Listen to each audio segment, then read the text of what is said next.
Hi everyone, it's Nikki. Thank you for tuning into my channel.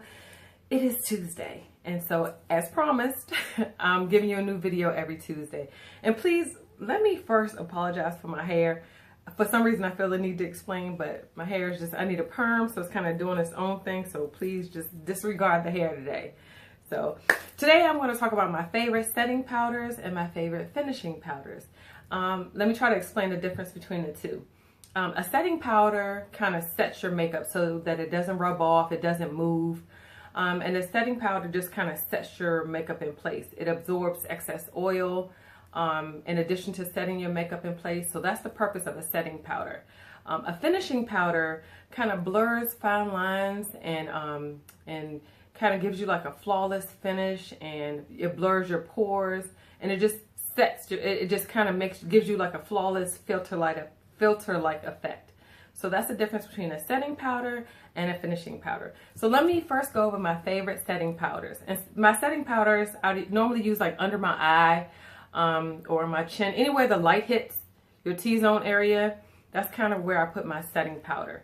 So let's start out with my first one. My first favorite is by Mercier, and you can get this at Sephora, and it's just a clear translucent powder.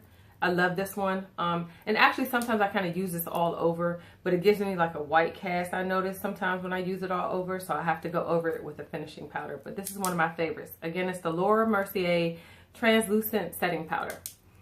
The next one is by Sacha Buttercup, and I like to use this one because it has a yellow tint to it. I don't know if you can see that on camera. And you can order this online. I don't think they sell this in the store. You actually have to get this from the website. And again, it's the Sacha Buttercup. I like to use this on deeper skin tone, richer skin tones, because it doesn't leave that white ghostly cast. It just kind of, because it has color to it. So that's the Sacha Buttercup.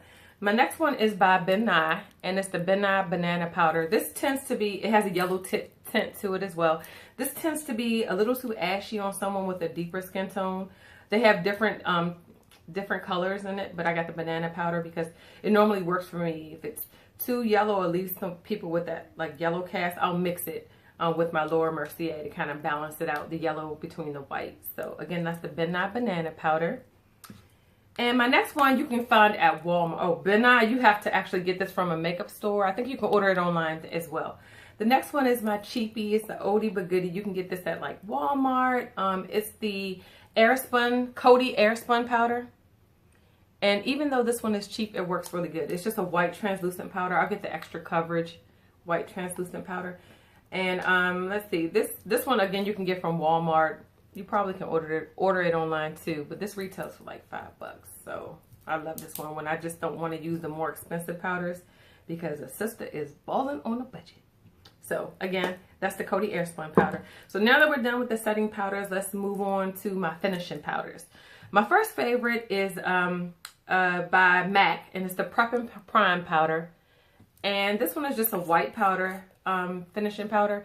Some people say that it leaves that, it gives you flashback. Flashback is when you take photos and you see that white cast on people. That's what flashback is. Some people say that this gives them that. I haven't experienced that, maybe because I go over it with a colored finishing powder. But again, this is a really good one. This is the MAC prep+prime translucent finishing powder. My next one is, I normally use just MAC finishing powders. I'm not just saying that, I really like them. My next one is also by MAC, and it's the deep dark loose finishing powder. And I like this one. This one I normally use on my brown girls, my chocolate girls, or on myself. I normally use it for my contour areas because it is a little darker. And this one is in the color dark deep, but it comes in different colors, and which leads me to my next color by MAC. It's the medium dark loose finishing powder. I kind of use this all over. This one, if it's too light, I'll mix it with a darker finishing powder, the dark deep, or I'll just use it by itself all over. And again, it's just blurring out any kind of wrinkles or fine lines or anything like that. So this one again is in the color medium dark, and it's the MAC finishing powder.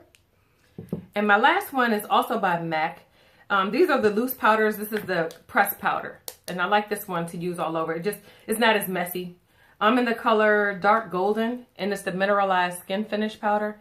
And again, I like to use this all over. And it comes in different shades, but this is my shade. So that is it. That's today's video. Thank you for tuning in. I'll leave all the product details down below on my YouTube channel. Thank you for tuning in, and I will see you next Tuesday. Have a blessed week, everyone. Mwah.